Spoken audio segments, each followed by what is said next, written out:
Alright, I was on the wrong side. Alright, I'm back. I had dinner. It was good. My mom was not mad that I was late, but it's fine.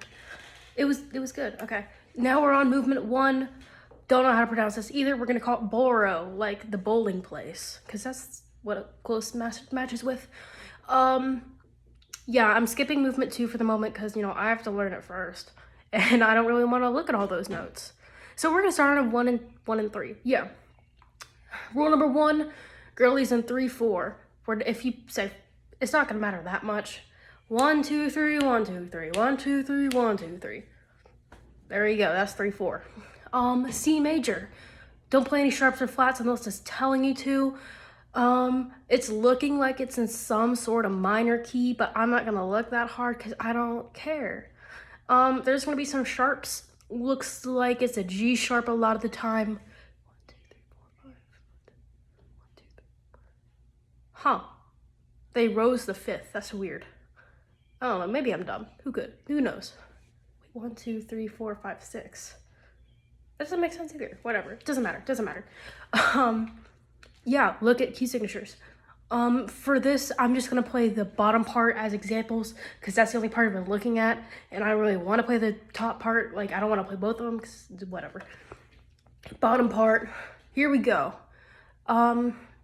First off, number 1, there's a lot of ties. At this point, we don't need to read all the ties because then it starts getting messy. So just tongue every note. That'll make it more precise. First statement of our phrase. Let's look at 1 before C. Measure 28. We got some 16th notes in here. So, rule number 1, we're not gonna slur any of that. We're just gonna tongue every note pretty slow, see what happens.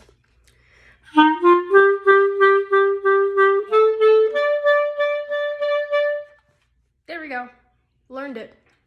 And then if we add the holds back in, we're not going to tongue every note, we just hold the notes.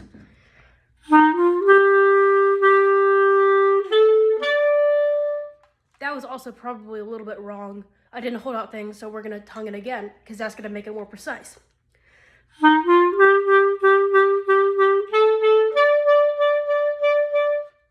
There we go. Then we slur it.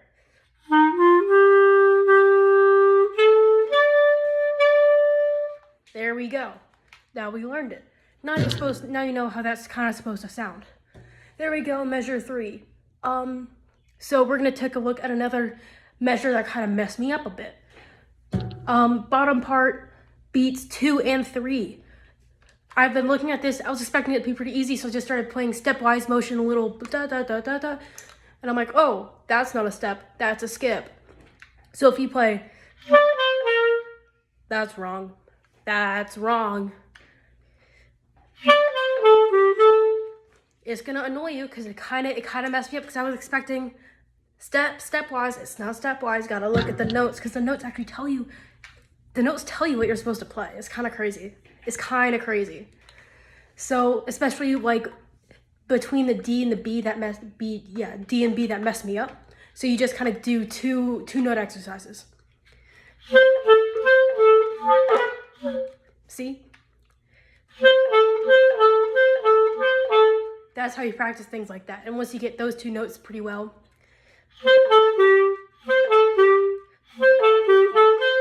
you start adding more to it.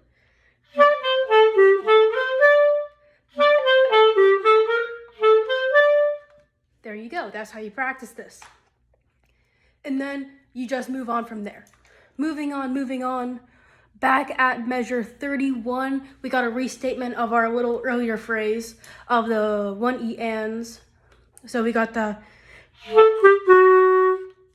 accidentals. I forgot to talk about accidentals. Sorry.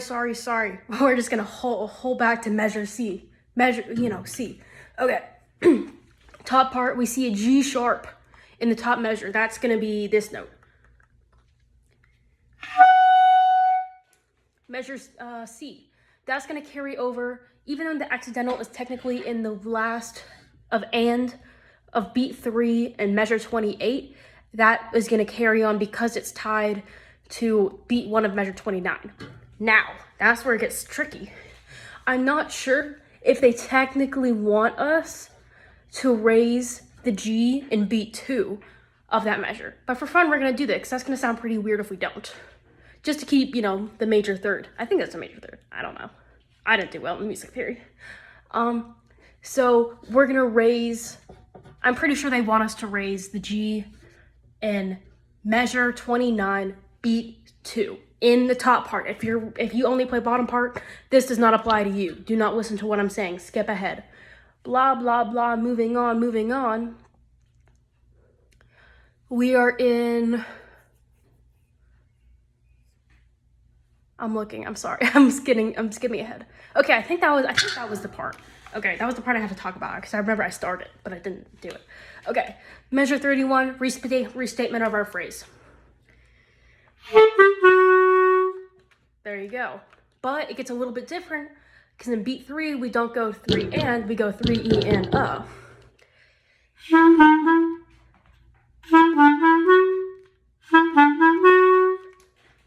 That's not bad. G sharp in the second part, that's with this side key, is like regular G, but raised half a step. I don't know if you guys have a fingering chart, definitely use that. I'm probably gonna re-record parts of this video because I think I remember there being some weird pinky doohickey switches in the first part. Let me look at it right now. We're already here. Yeah, in measure 32, top line. You're gonna play that B of beats 1 and 2. You're gonna play that B with your right hand. That key right at the very bottom, that one. Then you're gonna go during the 16th notes, you're gonna go to the C sharp on your right hand to the D sharp on your right hand. So you're gonna move it from here to here. Then go back down to the C sharp because the sharp carries through the measure. Again to the B with your right hand. So in total it's gonna be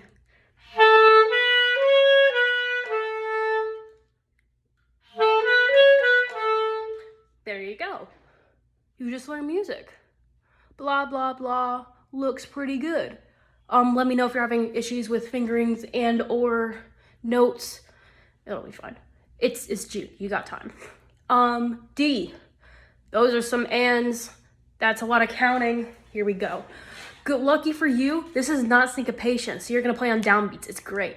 1 and 2 and 3 and 1 and 2 and 3 and 1 E and. There we go, playing the bottom part again.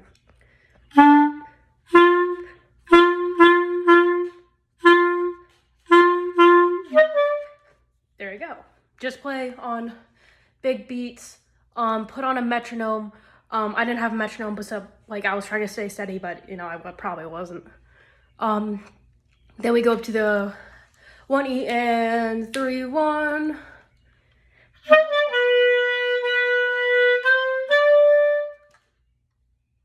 There you go.